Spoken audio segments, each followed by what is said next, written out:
When Mark moved to the city for his new job, all he could afford was a cheap, dusty room in an old boarding house. It wasn't much, just a creaky bed, a small desk, and a narrow window that barely let in light, but the rent was low. And the landlady, Mrs. Green, seemed friendly enough. "Don't mind the noises at night," she said on his first evening. "Old pipes and the wind." The first night was quiet, but on the second, Mark heard whispers, unintelligible voices near the walls. He pressed his ear to the plaster but heard nothing. Just his imagination, he thought. By the fourth night, the whispers returned, clearer this time. "He's still here. Don't let him leave." Mark bolted upright in bed. He checked the room, nothing. The hallway was empty. The house was dead silent. He asked Mrs. Green the next morning. She stirred her tea slowly and said, "This house has history. People come and go. Some don't." That evening, Mark found scratches on the inside of the closet door. Long, desperate grooves, like someone had tried to claw their way out. He took photos, intending to show a friend, but when he looked again, they were gone. Just smooth wood. More strange things followed. His mirror fogged up in the middle of the night. Words appearing in the condensation. "Help me." His phone buzzed with calls from an unknown number, always at 3:17 a.m. When he answered, all he heard was breathing. Then came the night he tried to leave. Suitcase in hand, he opened his door and the hallway stretched endlessly. No stairs, no exit, just a corridor that went on and on, flickering lights above. He ran, shouting, until he ended up back in his room. The whispers were louder now, angry. He backed into the corner, panting, only to see a shadow in the mirror.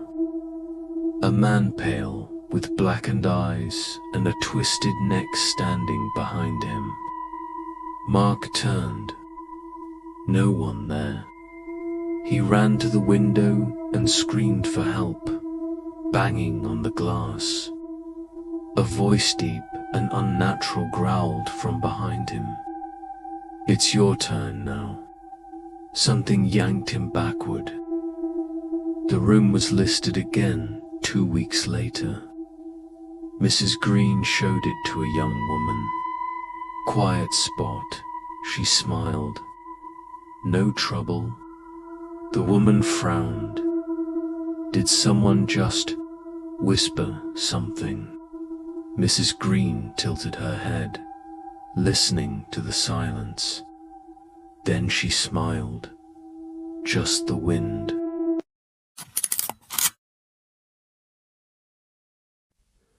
Mark Grayson had always believed in fresh starts. When his job in his hometown evaporated and his longtime girlfriend decided she was tired of stagnant dreams, he packed everything he owned into the back seat of his car and drove to the city.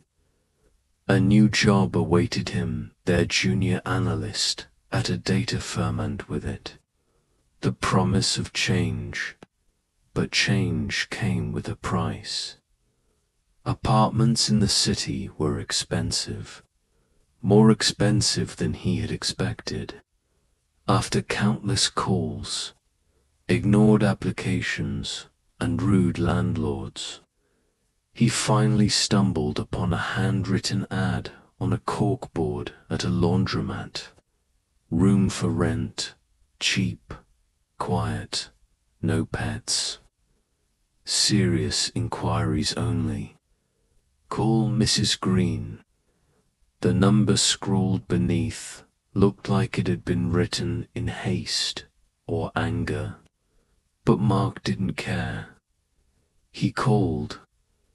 The house was old, 3 stories tall with sagging windows and a crooked chimney.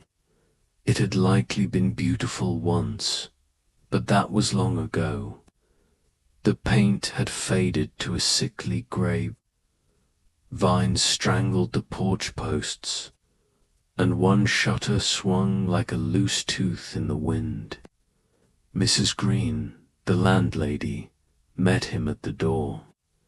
She was in her late 60s, with stiff grey curls and watery eyes that didn't seem to blink often enough. She wore a faded floral apron, and her voice rasped as though she'd been speaking to ghosts for years. "You're the 3rd one this year," she said as she led him inside. "3rd what?" "Tenant for that room." She didn't explain further. The room was on the 2nd floor, at the end of a narrow hallway that seemed colder than the rest of the house. It was plainer, creaky twin bed, a wooden dresser, a desk by a narrow window that overlooked the side yard. Mark hesitated. "It's a bit small." "It's quiet," Mrs. Green said, "and cheap." "That's what you wanted, yes?" He nodded. "Any rules?" She looked at him for a moment too long. "Don't mind the noises at night. Pipes, wind, old house things." The first night was quiet, almost too quiet. The usual sounds of the city horns, footsteps, distant sirens were swallowed by the thick walls. The room had a heaviness to it, like the air hadn't moved in years. Still, Mark was tired, and exhaustion won out over unease. The second night, he heard the whispers, soft at first, barely there, like someone speaking behind the wall. He sat up in bed, listening. Nothing. He pressed his ear to the plaster. Nothing. Just wind, he told himself. On the 4th night, the whispers returned, louder. He sat up again, straining to hear. "He's still here. Don't let him leave." Mark's blood ran cold. He jumped out of bed and turned on the light. The whispers stopped. He checked the hallway. Empty. The floorboards creaked beneath his feet, but no one stirred. He slept with the light on that night. The next morning, Mark confronted Mrs. Green in the kitchen, where she was spooning oatmeal into a chipped bowl.